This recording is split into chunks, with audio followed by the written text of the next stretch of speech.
అనేక మంది శరణం దాదాపుగా 1000 మందికి పైన భారతీయ జనతా పార్టీ శరణం.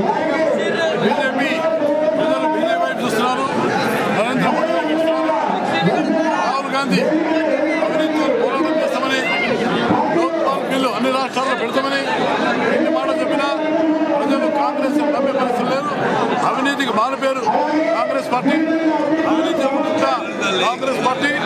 మరి ఆంధ్రప్రదేశ్ లో లోకాయుక్త ఉన్న ఎందుకు లోకాయుక్త పనిచేయడం లేదు? ఎందుకు ముఖ్యమంత్రి గారు ఆయన కేబినెట్ లోనే 6 మంది మంత్రులు ఏ రకంగా వారు అక్రమాలకు పాల్పడింది సిబిఐ చెప్పినా వారు ఎందుకు ముఖ్యమంత్రి తొలగించలేదు? అదేవిధంగా ఇప్పటికైనా అవినీతి తొలగించాలంటే నరేంద్ర మోడీ బీజేపీ కేంద్రం వచ్చిన తర్వాత అలాంటి వాళ్ళను, అలాంటి కుంభకోణాలను ప్రజల్లోకి తెస్తాం. ఈనాడు ప్రజలు బాధపడుతున్నారు. ఒక పక్కన అధిక ధరలు, ఇల్లు లేక.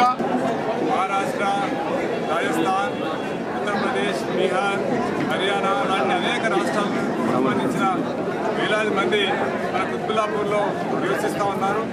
వాళ్ళందరిలో కూడా మరి భారతీయ జనతా పార్టీ ఉత్తర భారతీయులకు ఉన్నటువంటి అవినాభావ సంబంధంతో ఇవాళ అనేక మంది మరి యువకులు భారతీయ జనతా పార్టీలో చేరడం జరిగింది.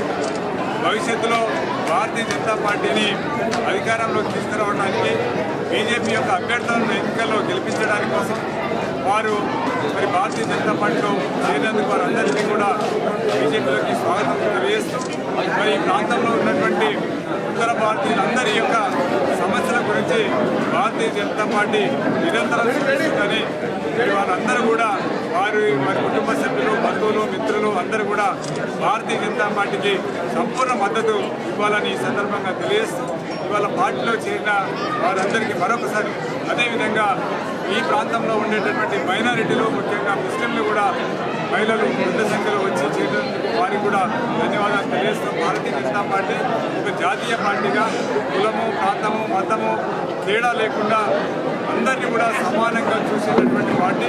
ఈ దేశంలో ఉండే ప్రతి పౌరుని కూడా సమానమైనటువంటి హక్కులు ఉండాలని నిరంతరం కూడా శ్రమించేటటువంటి పార్టీగా భారతీయ జనతా పార్టీలో చేరుతున్నందుకు మరి భవిష్యత్తులో కూడా బీజేపీ యొక్క పార్టీ పటిష్టతకు చేస్తారని ఆశిస్తూ మరి ఈ ప్రాంతంలో ఉన్నటువంటి ఉత్తర భారతీయులందరూ కూడా బీజేపీ తరఫున ధన్యవాదాలు తెలియజేస్తూ ఇటీవల గెలిచినటువంటి 4 ఎమ్మెల్యే చేసే వరకు కూడా నిరంతరం మా కార్యకర్తల కృషి కూడా ఇలాగే ఉంటుందని చెప్పేసి సందర్భంగా తెలియజేస్తూ ఈ అవకాశం ఇచ్చిన సోదరులందరికీ కూడా ప్రత్యేక ధన్యవాదాలు చేసుకుంటూ ముగిస్తున్నాను. జై హింద్.